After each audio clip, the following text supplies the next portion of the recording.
क्रिस्त में मेरे प्रिय भाइयों और बहनों, चलिए आज मैं आप लोगों को संत पापा फ्रांसिस का पहला एनसिक्लिकल लौदातो si के बारे में मैं बताऊंगा और इससे हम लोग कुछ सीख सकते हैं और प्रेरणा पा सकते हैं। उनके धर्मपत्र के जानकारी देने के पहले मैं उनके जीवन के बारे कुछ बताना चाहता हूँ। वे 13 मार्च 2013 में वेटिकन में कार्डिनलों का कॉन्क्लेव के माध्यम से संत पापा चुने गए और उनका पुराना नाम था, पहले का नाम था जॉर्ज मारियो बेरगोलियो। वे अर्जेंटीना देश के हैं और जब वे संत पापा नियुक्ति पाए, चुने गए, तो वे अपना नाम संत फ्रांसिस लिए और संत फ्रांसिस इसीलिए लिए कि उनका जीवन से वे बहुत प्रेरणा पाए हैं। इसलिए वे संत फ्रांसिस ऑफ असिसी को अपना रक्षक संत, चाहे अपना पैट्रन रखना चाहे। और वे जब भी इतना कलीसिया में, दुनिया में इतना ऊंचे पद में हैं, फिर भी वे साधारण आदमी लोगों के साथ उनका संबंध बहुत अच्छा है। वे चाहते हैं और विशेषकर गरीब दुखियों के लिए उनका ख्याल रखते हैं, उनको वे ग्रहण करते हैं। तो उन्हीं का पहला पत्र जो हम लोग कहते हैं धर्म पत्र एनसिक्लिकल, उसका नाम है लौदातो si। ये लैटिन भाषा में है और अंग्रेजी में हम लोग इसको कहते हैं praise be to you O lord, और हम लोग हिंदी में कह सकते हैं प्रभु को महिमा हो। चलिए इस धर्म पत्र का थोड़ा मैं परिचय दूंगा ताकि हम लोग इसके बारे में जानेंगे और इससे प्रेरणा पाकर हमारे जो ज़रूरत है, चाहे इस पत्थर के आधार में जो ज़रूरत की बात है उससे हम लोग जोड़े जाएंगे और हम लोग कदम लेंगे। ये धर्म पत्र हमारे आम निवास धरती पर ख्याल रखने का आधार में लिखा हुआ है, अर्थात हम लोग अंग्रेजी में कहते हैं on care for our common home. हम अलग अलग धर्म और अलग अलग संस्कृति के लोग एक ही धरती में रहते हैं, इसलिए हम लोगों का एक ही परिवार है, कहेंगे एक ही घर है। तो चलिए इस धर्म पत्र के आधार में जो विषय लिखा गया है उसके बारे में बताऊंगा। ये धर्म पत्र 24 मई 2015 में प्रकाशित किया गया और ये सबों के लिए लिखा गया है, विशेषकर हमारे विभिन्न देशों के नेताओं के लिए, कारण कि ये विषय ऐसा है जो सामाजिक क्षेत्र को टच करता है। सामाजिक क्षेत्र से हम लोग इसको समझ सकते हैं।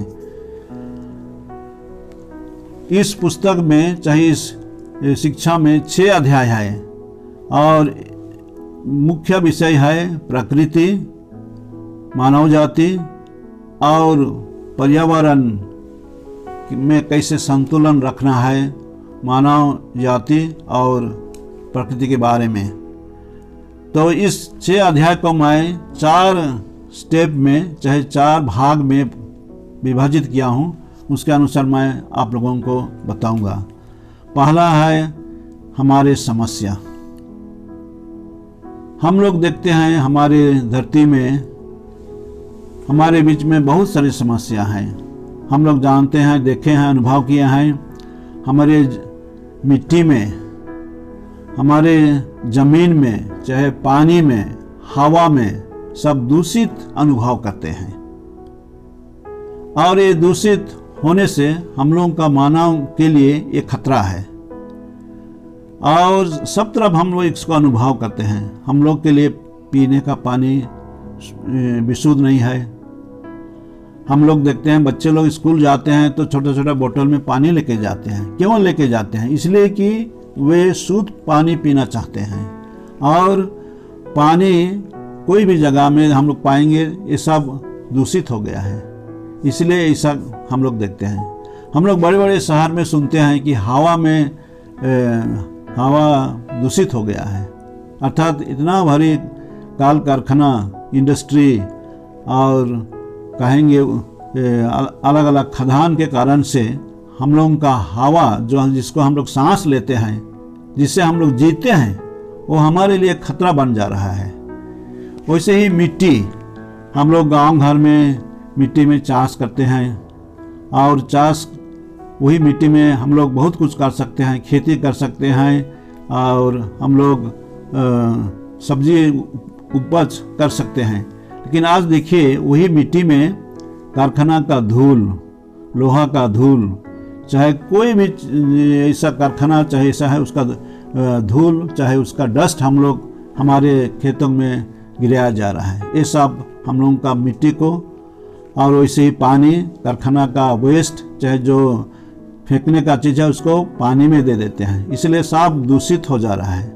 तो ये हम लोग अनुभव किए हैं और हमारे लिए समस्या है, हम लोग महसूस करते हैं। विशेषकर शहरी क्षेत्र में ज़्यादा है, ग्रामीण क्षेत्र में भी है, लेकिन थोड़ा सा कम है।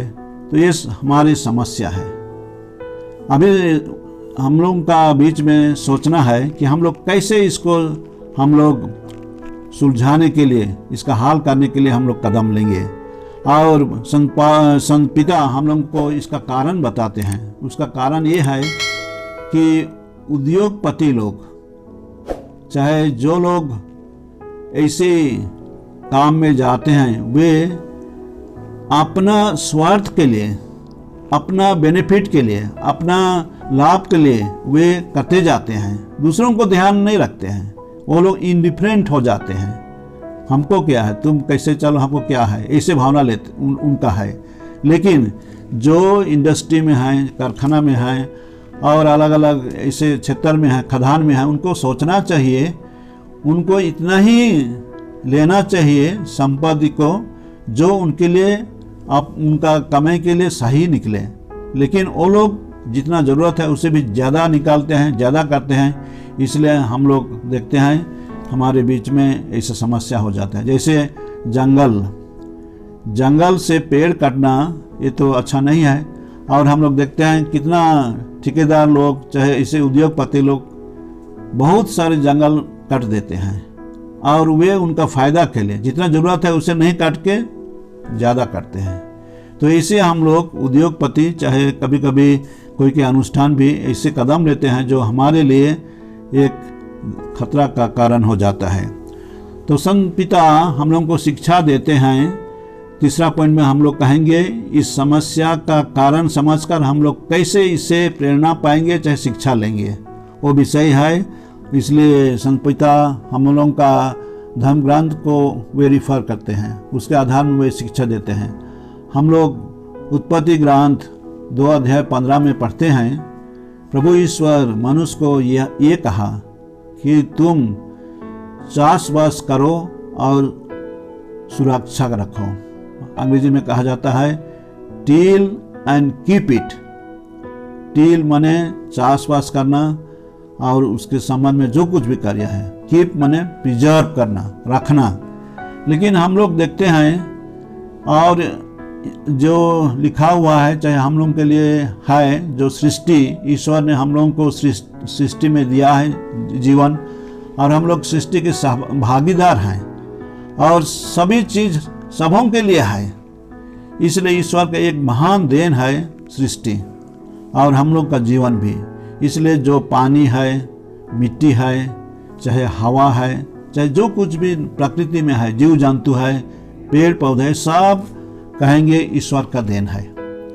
और इसी देन को संत फ्रांसिस ऑफ असीसी महसूस किया और इसीलिए वो कहते हैं कि सूर्य हमारे भाई है, चंद्रमा हमारे बहन है, हवा हमारे भाई है और पानी हमारी बहन है।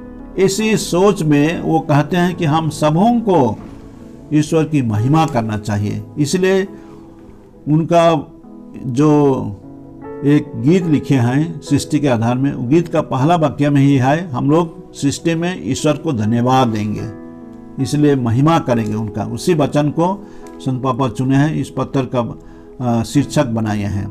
तो सृष्टि से हम लोग सीखेंगे ईश्वर का योजना के बारे में, और ये सृष्टि हम लोगों को बताती है कि सब कोई हम लोग इसमें शामिल हैं, और इसलिए हम लोगों का बीच में एक सहभागिता का भावना होना चाहिए।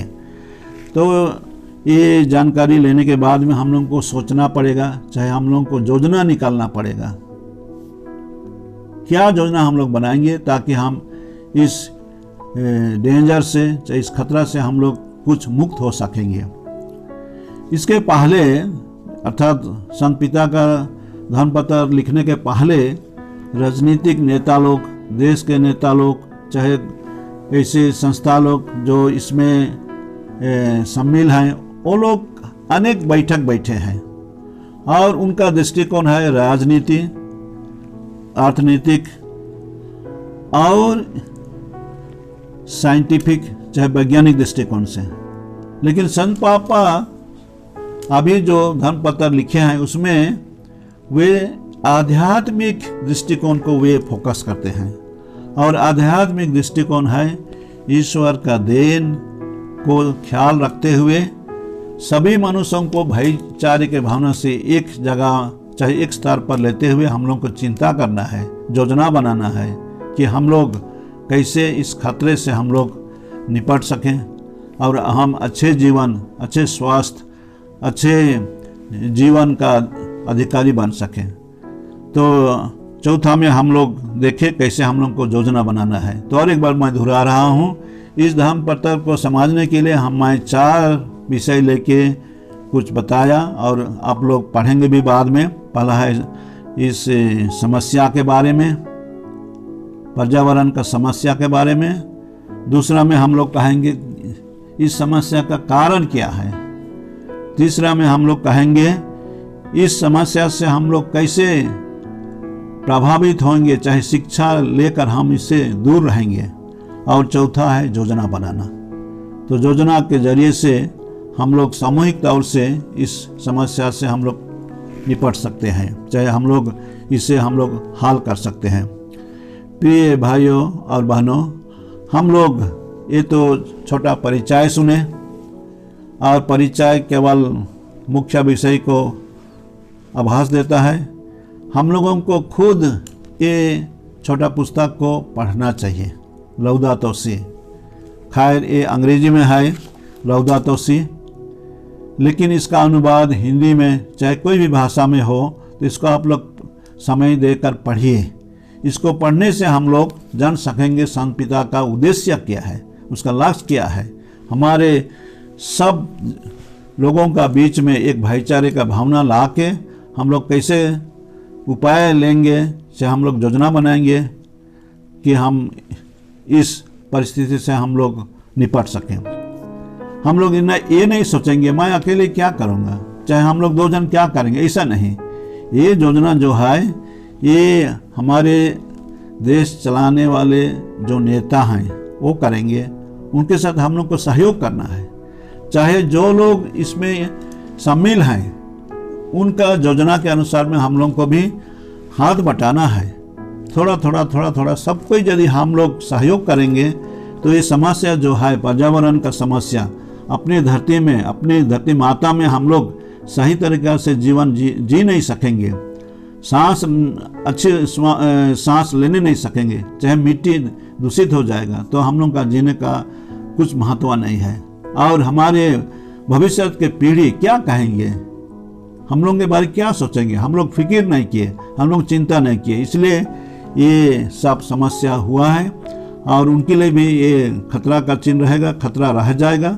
इसलिए चलिए मैं आज आप लोगों को यही शिक्षा दूंगा, यही बताऊंगा कि संत पिता का जो धर्मपत्र है लौदातो सी, ये बहुत सोच विचार करके संत पापा लिखे हैं और हमारे खाली ख्रिस्तियों के लिए नहीं है, ये सबों के लिए है। कोई भी धर्म के लोग इसको पढ़ सकते हैं, इससे प्रेरणा पा सकते हैं और हम लोग का जो मानव जाति हम लोग एक कहेंगे एक परिवार गठन करते हैं। इसी भावना से हम लोग इसको योजना को आगे बढ़ाएंगे और हमारे बीच में भाईचारे, न्याय और ईमानदार का भावना बढ़ेगा तो हम लोग साथ में मिलकर योजना बनाने से कुछ न कुछ दूर तक हमारी समस्याओं को, हमारे हवा, पानी, चाहे मिट्टी में जो समस्या है उसका हम लोग हल कर सकेंगे। तो आज के लिए मैं यही शिक्षा देकर इसमें मैं अंत करता हूँ। ज़रूर आप लोग पुस्तक को पढ़िए और इससे प्रेरणा पाइए और इसको अपने में सीमित मत रखिए, लेकिन दूसरों को भी बांटिए, दूसरों को भी इस शिक्षा को दीजिए ताकि दूसरे लोग भी जानें और इससे हम लोग कुछ ना कुछ हम लोग कदम लेकर भविष्य के लिए कुछ कर सकते हैं। तो आज मैं यहीं पर अंत करता हूँ। आप सबों को मैं आप लोगों का ध्यान देने के लिए धन्यवाद देता हूँ।